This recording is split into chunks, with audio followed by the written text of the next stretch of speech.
So obviously, the big news was, I guess, a leaked story that the Vincent sold to the Saudis, to the public investment fund, Right. and it's pretty funny because me and Konnan have actually did a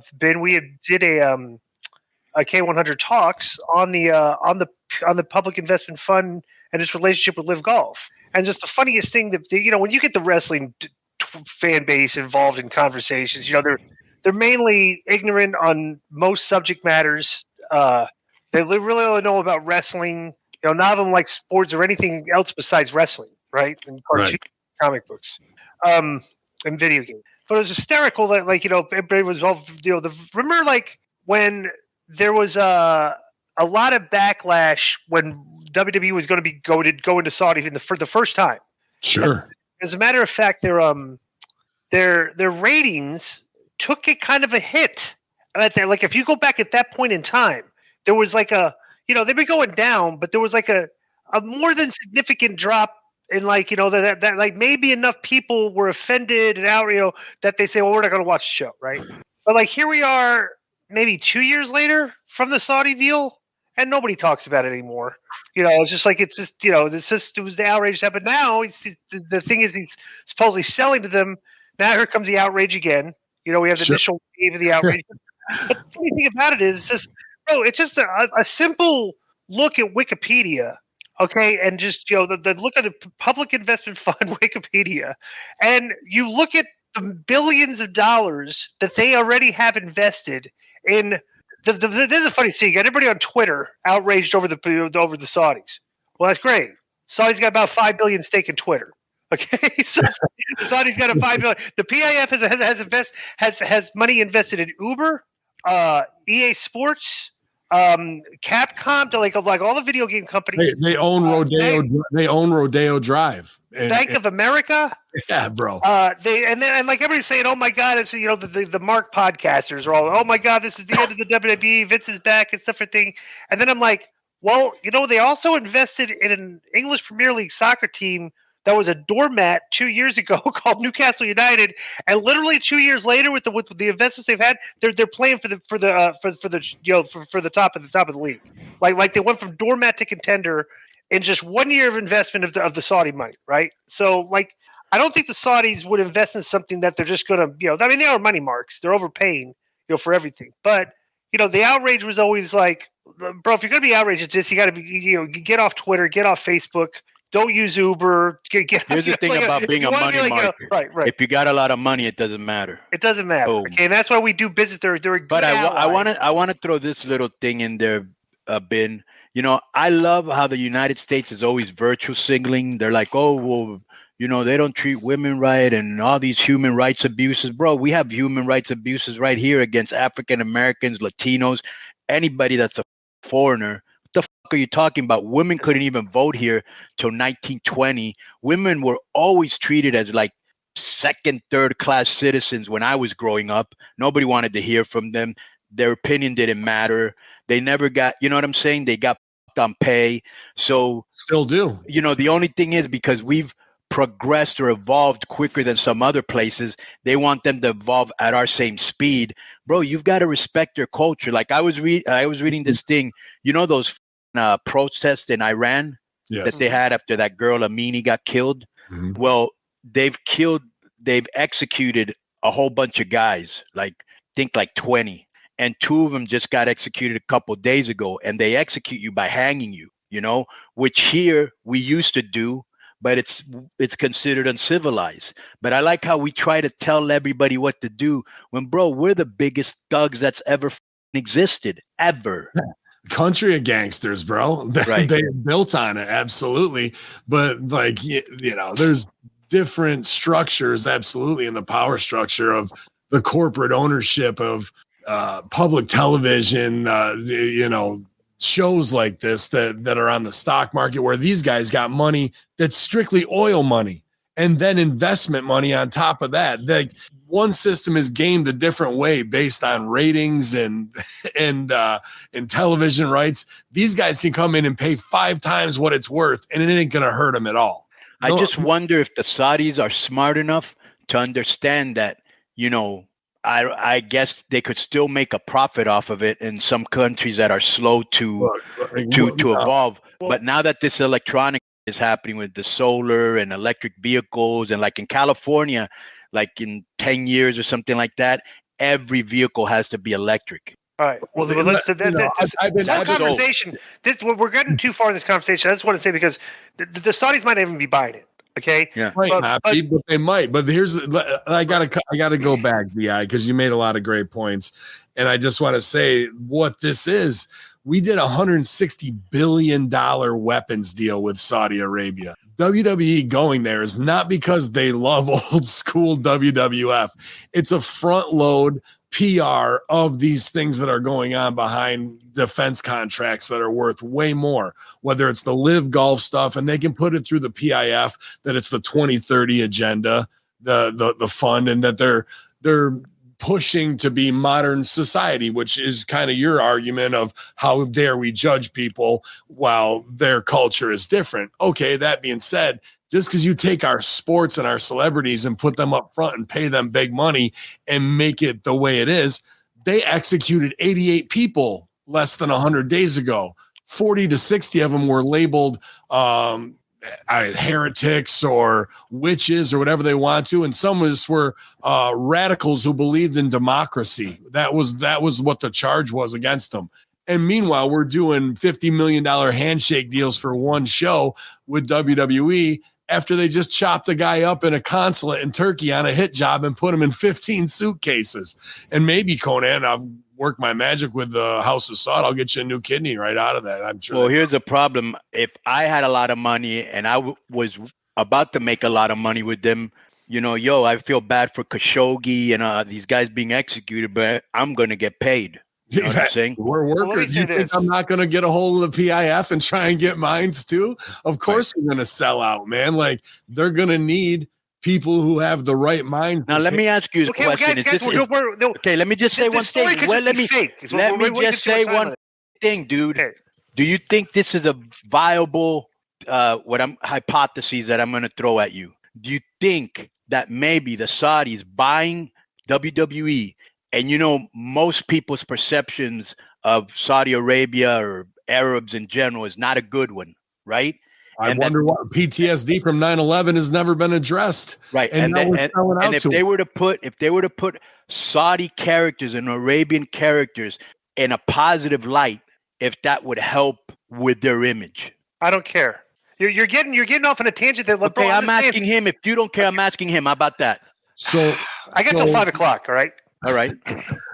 So you're saying they put Mansoor over as the golden boy and they put all the money behind him and he's on everything. Yeah, you can push anybody. And if the business is right to be that, but I don't think any of this matters when it comes to that. It's about buying this circus and, you wouldn't do the PGA? Then we'll start our own and we'll double pay all your people and we'll take them.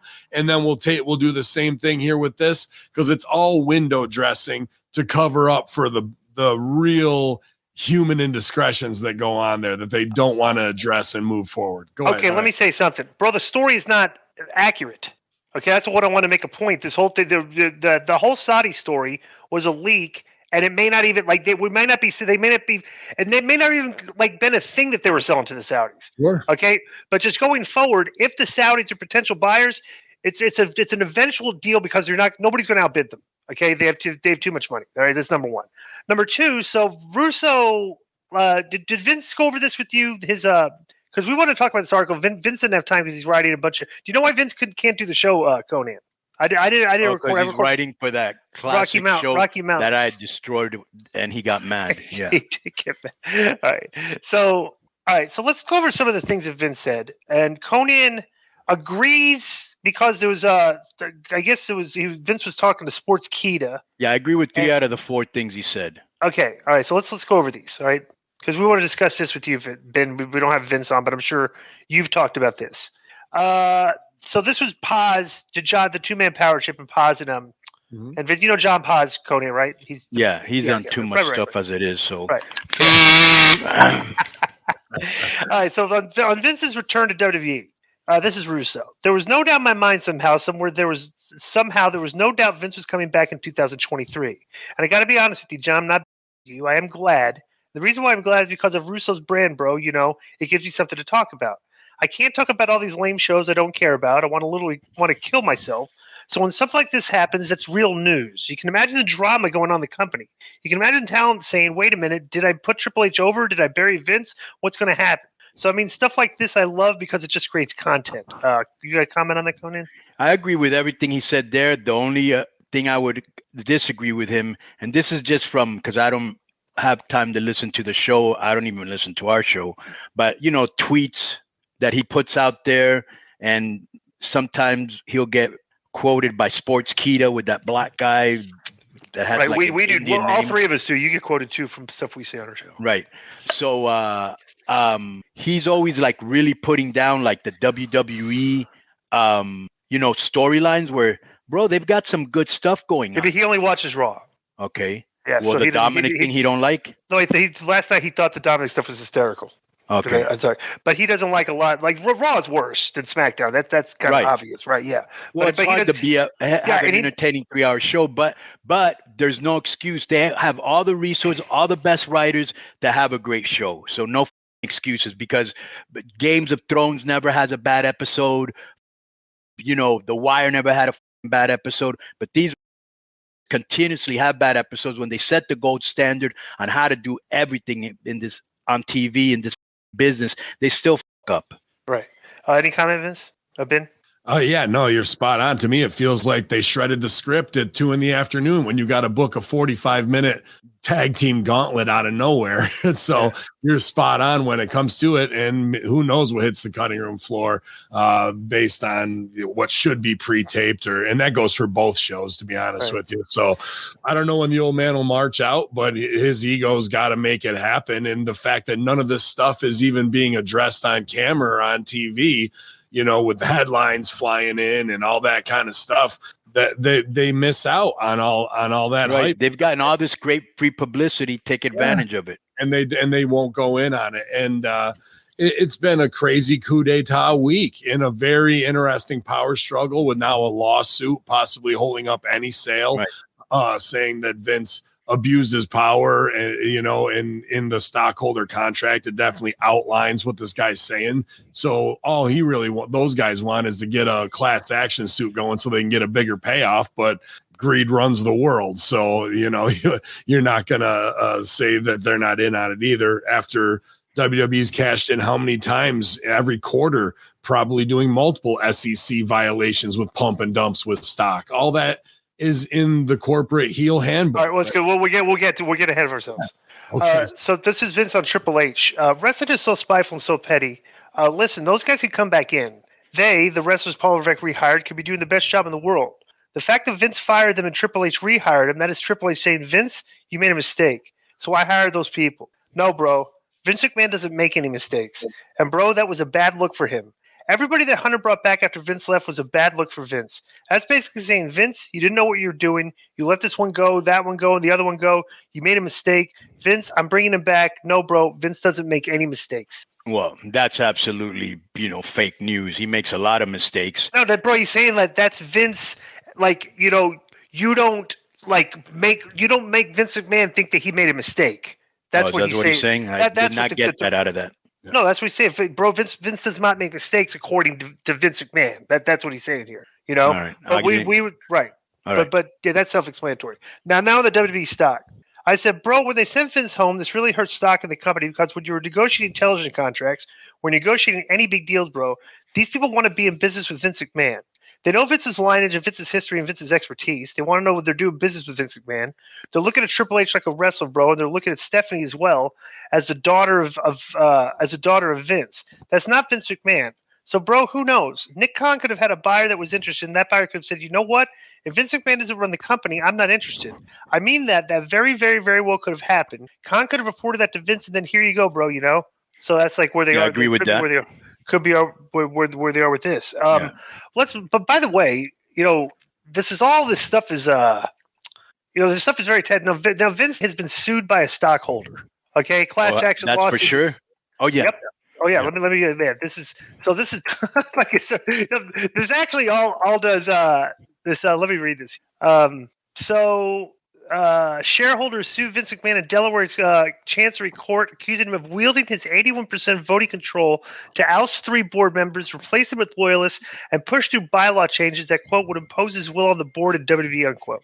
So he's getting sued for basically because the 3 people quit when he came back, and I guess they feel they were forced out and stuff. It's like a hostile retake. But the thing is, Vince, had to leave because of something that like women, payoffs to one like that, like indiscretions with relationships with women.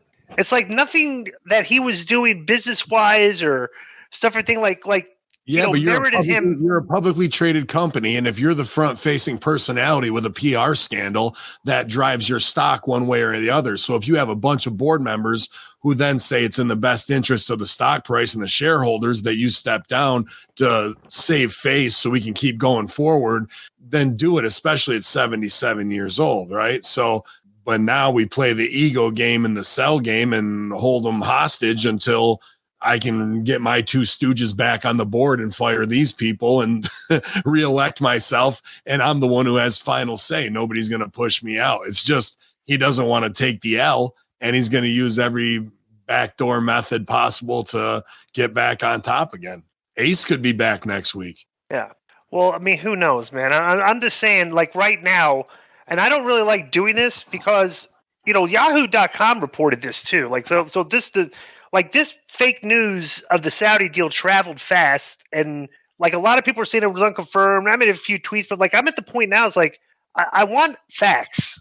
I don't really want to speculate. I don't want I got an idea of probably what's going on, but it's like I can't confirm anything of all this stuff or anything. But let me finish with Vince here because this is before all this took place. And Vince had this interview with Sportskeeda. This is on Paul Levesque and Stephanie McMahon starting their own company. You know what the interesting thing is, bro? Think about this. Think about how long Triple H has been doing this. A top guy getting paid millions and millions and millions of dollars every year. Think about Stephanie. Okay, bro, that's a real easy solution here. Go start your own wrestling company. You guys definitely have the connections. Vince does have enemies. Go start your own. Go start your own wrestling company. I mean, I can tell you this without a shadow of a doubt. Under Steph, under Hunter, it'll be 1 billion times better than AEW. I wouldn't be surprised, bro. Like, honestly, look at the ratings of AEW. And again, bro, yesterday's show was 15% down for the year before. Look at those ratings for Triple H and Stephanie to approach a TBS and a TNT and saying, listen, man, if you want to continue to have wrestling on your network, we know how to do it. You know what I'm saying? So, bro, I swear, I wouldn't be surprised to see something like that happen because, again, there's heat between the two sides and Vince McMahon regains control. Where's Steph and Triple H going to go? And I don't know why my – where are they going to go? They're going to sit on their giant piles of money. That's what they're going to do. I don't know. I mean, bro, these people have so much money right now. Do they want to what do they want to do? Yeah, it's just time to clock out. You just buy an island in the Bahamas and do whatever. I brought this up on Twitter, and it's interesting to me that as much as this company's making is doing well, it's successful. Is that like why is Vince? Because this was the lineage of Vince McMahon Sr. bought by Vince. Vince paid Vince Sr. for it, but obviously the price back then was like far cheaper than it's worth today. But he's going to make a fortune. Like when you hear about these football owners that buy the team at a price and they sell it like at what it's worth now, and like they made a fortune. Vince has made a fortune, right? Yeah, Vince has made a fortune. But it's interesting to me he's letting this company go and not like letting his kids run it. It's like he's selling it. Well, we talked about this on Russo brand. Let me because I talked to Vince today about this too. Yeah, go ahead. So there's like this was interesting, okay? Because there was a period of time, I'm sure Vince, you've talked with Vince about this, where Stephanie was not wearing her wedding ring for a while. Did you know this, Konnan? No. This was news to me. There were a lot of videos of her and stuff like out in public, and she didn't have a wedding ring on. And I guess because the Russo brand is a lot of sleuths. Well, hold on a minute. I got to go into business for myself here and say that it was Hameen Media Group, my producers, and our combined listeners. I don't want to just say just mine because everybody's got so much crossover. Where we and my producers went back through Instagram posts. They went back through everything that was those awards that she was winning, and then to take off the 6 weeks, like she needed time off. And then the personal part of Triple H being in NXT and hiring back all his kids that Vince and Nick Khan trimmed the fat for streamlining, or that Vince didn't see money on people. And really, the only two that there really is money written on is Killer Cross and Scarlett that they brought back, in my opinion.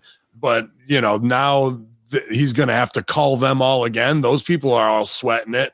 And Triple H's health wasn't good. Like, I think there was a lot of infighting within the family. But when it's time to knuckle up, where Steph goes, I'm taking 6 weeks off, but now we've got this scandal, you're going to toe the line and do what you got to do. But here's the thing. Here's a little quick inside story. I'm at OVW 2008 when they're going to pull up from being the developmental system. Triple H and Sean show up there.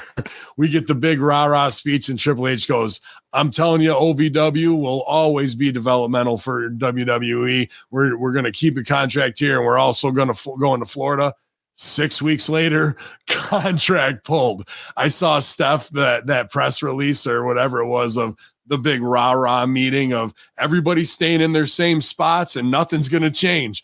2 days later, she resigns as COO, and we got the big, you're the best exec I've ever worked with fluff piece on the way out. So I've seen this bait and switch before. So as soon as I saw that, I knew this is all just the corporate 101 playbook for if you are a publicly traded company. Behind the scenes, there's the stooge core within the stooge core that are Vince is trying to get his ideas probably on TV still. All that's going on, man. You know that with Bruce and Dunn there, they're giving him the inside info to kind of work against his own kids. And even on that Pat McAfee interview, you go back and watch it when Pat asks him about that. Why are your kids going to take over? Vince does a very telling, like, and in that is like, we've had enough problems lately with him having to tell Shane go back home at Royal Rumble or whatever happened there.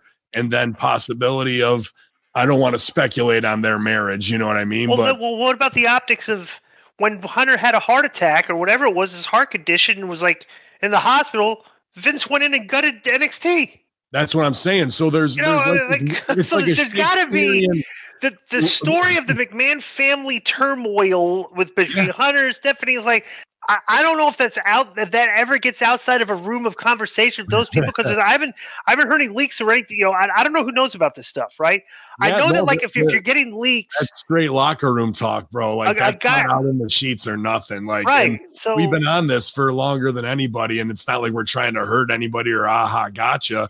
It's just, hey, here's interesting, photographic. Here's material facts, and how do they interweave with each other based on what's going on. Right. So, interpret it as you will. It's like a Shakespearean, like royal family drama where they're all trying to stab each other up, but at the same time, they all want to cash in together, and they need to have a front-facing, stance for all the plebs out there, all the village people like that Succession. Yeah. Bro, so I just want to go back to my only point of contention with Vince, which was because I misunderstood what he meant. And until Disco clarified it. Mm-hmm. But let's just assume that Disco never told me this, right? Okay. To me, they both made mistakes because, Vince had Finn Balor, he had Rey Mysterio, he had Rhea, he had Cross and Scarlett, really did nothing with them. Hunter's used them very well. Hunter got rid of the 24 title, thank God. I'm not sure whose idea Nikki Cross and Doudrop were. I think they were Vince's, right? They're brutal. But Hunter, to his credit, he brought Bray Wyatt back, which was a very popular character, pushing LA Knight, pushing Phantasma, pushing Ricochet, no Omos, which I did not like that character. And he tried to negotiate with Sasha. Now, according to our boy Billy Body with the hot news, she might appear, he's predicting she might appear in AEW. But then you look at Hunter, and it's like, all right, I've heard, and Disco has told me this. I didn't even know it. He said, well, the reason he likes Gargano is because he's easy to work with. He does one take, taping. He's a one take vignette. He's very, yeah, he's good at using vignettes. Right. Yeah. He likes him. He has good matches. But bro, Gargano's not over. That Minchkin, Mia Ying, whatever she ain't over. LeRae ain't over. Hit Row ain't over. Damage Control And I don't understand. Do you not listen to your crowd? You've overexposed them. You've given them titles. You've given a lot of promo time. And bro, they're like crickets inside of a tumbleweed. I mean, they're brutal. You know what I'm saying? We are in control now. Oh. Well, bro, obviously, you know, this wrestling today. It's the thing, everybody thought that Vince, everybody was hate watching WWE for so long that, and everything was like Vince, Vince, everything's blamed on Vince, right? So then Hunter comes in and like he's bringing guys back. It's like, oh god, this great Vince is out, and it's like, okay, we got like a 5-month, basically a 5-month window here of content with Hunter, right? And bro, the dial really hadn't moved. The bloodline is still, the bloodline storyline is still very strong. It runs the show. SmackDown's ratings piggyback off the bloodline stuff, but it's like, I mean, Dom's doing some good stuff now. We like that, but like, bro, what I mean, Austin Theory's getting over. Kevin Owens, we like. I mean, Kevin. Well, I mean, but he's like been there forever, and he's doing, he's fighting with the bloodline now. But it's like, I mean, can you really look at this and say like, wow, it's way better under Hunter? And like, what is your metric? Your metric, you look at the numbers, it's like, well, it's not way better under Hunter. The numbers are still the same, And things that are, why would you book that way? Why do you have baby faces getting heel heat? There's so many. These are the worst baby faces of all time. They all deserve to get their asses kicked because they make fun of people and they run in with chairs and they interrupt matches when they want to. So whether it's the producers not talking or what have you, and it's not that Vince McMahon wouldn't be out of touch and book things that people are like, roll your eyes at with a 24/7 title. Absolutely. But all Triple H did to pop the NXT marks, which are your most interactive wrestling nerds, right? He just did 12 Days of Christmas. He brought in, hey, guess who's back this week? Who's back this week? With no long-term plan to get anybody over. So now once we've unwrapped all the Christmas gifts, there's nothing left to do here. Like you gotta coming up to the main roster. Used to be a plan in place and how to get you over, vignettes and all this stuff. Now it's just like, hey, these girls walked out during the pay-per-view with Bailey. Okay, and there's I think what frustrates me the most is like what I alluded to before. Did you see Sons of Anarchy? Yes. Did you see any bad episodes? No. Okay. So what's the deal here? Where it's bad episode after bad episode. Because some segments are good. Some segments are bad. They have months to write the show. You got to believe as a booker, Konnan, that in a 3-hour show with no billboard the week before, when Pierce comes out and makes a 45-minute tag gauntlet match, to me that says the script got ripped up, bro, and we got to fill time and what was going to happen. Sons of Anarchy, they don't show up the day of the show and go, what are we going to do? Ride around on motorcycles and shoot guys? The scripts are done for the entire season, remastered, rewritten with what they can do production-wise. These things, they're going, we'll get to next week and figure it out. No quality TV show in history, Sopranos, like you said, The Wire, would ever operate on that scale. Now, you might make things look great with video screens and pyro and all that, but that's just the magic of the circus. When it comes to the nuts and bolts, where you said they've got the greatest writers in the world, I go, they do? Because I'm not seeing anything of epic proportion or even performance-wise. Well, they have the resources to have the best writers. So there's no excuse. We're sitting right here. So where's the paycheck? Yeah. Well, like I said, they have the resources to have the best, and they don't. And I'm sure they do have some good people there, because I've talked to wrestlers and they'll tell me some good ideas that I've thrown by the writers, and I'm going, well, that's a good idea. But at the end of the day, if Hunter Vince doesn't like it, guess what? It's a good idea that stays on the floor. It's new boss, same as the old boss, bro.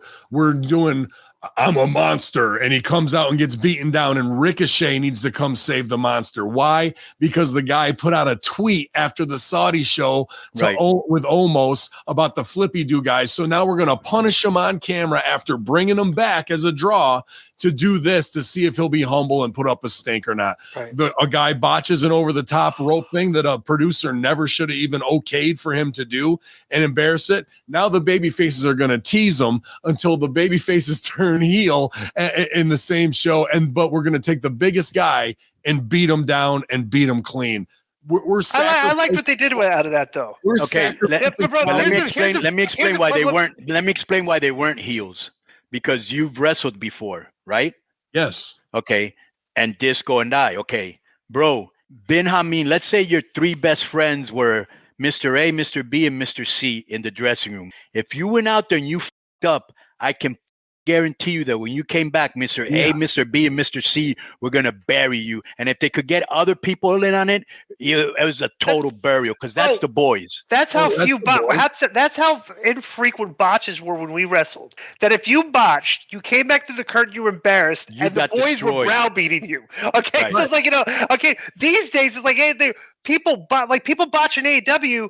And the match can still get 4.25 stars, bro. And this is how it would start. Lex Luger would say something like, "Oh, maybe you need to work on your what do you call these? Your calf raises or something." Calf raises, and then Buff would chime in and say something, and then next guy, and everybody would just, everybody's got their shot to take. You just gotta take it with a smile, right? 1,000%. Because if you sell it. Yeah, you can't sell it. So that was a good angle, because that's a shoot. That's what would happen when a guy botches, and they made it and then he got mad, And then he goes out and loses clean. And but then they give him heat back and the pin. My point is, they're doing punishments on TV instead of using the precious TV time to tell the best stories possible to advance the characters. I don't know if that was a punishment, because when I saw the match and they beat him, I thought, why do you even turn him heel if you're going to beat him in 3 minutes? And then he turned on them. I said, okay, he got his heat back. Yeah. Yeah, I didn't mind that, because they made actually an angle out of a botch, which I think is better. They would never do that on the other show. It's like a million. Lean into it, lean into the reality. Where's the reality of this whole Saudi deal? That should be everything. You know what I mean? Ali, right? Because they've been getting free publicity off of that. Right. It's everywhere. It's trending. It's everywhere. Right. All right. Well, Ben, where can we find you, man? Yeah, you guys can get at me on Twitter at @Ben_Hameen and follow @Hameen Media Group. We got great clips from all the shows at channelattitude.com. $5 a month. We're doing all the breakdown reviews as well. And we got the locker room shows. We had some great guests on from past WWE guests and people I went to OVW with. So appreciate the exposure on K100 all the time, you guys. And like I was saying earlier, if it's in the show or not, if you want the best cannabis seeds around, go to horseshoegenetics.com. Over 50 strains available now, one of my other companies, man. So, but I'm glad to keep it 100 with you guys today. And anytime you want to talk more on JFK, UFOs, whatever, you know where to find me. Well, I told you, listen to that JFK show, and then I didn't want to put heat on Feeney from already, but I got to get the link from him still. All right. So, check it out, and then we'll discuss it. And you're now considered a friend of the show, so you'll be coming back and forth depending what the topic is. I appreciate that. But plus, too, when we get more details about this Vince stuff and more accurate information, and with this story becomes more clear, we'll have you back on. So I got the website for the People's Investment Fund up now, so I'm going to send them an email on behalf of all of us. So I'll get us over. All right, cool, man. All right, thanks, man. Appreciate it, bro. Cool, my friend. Take care. Thanks.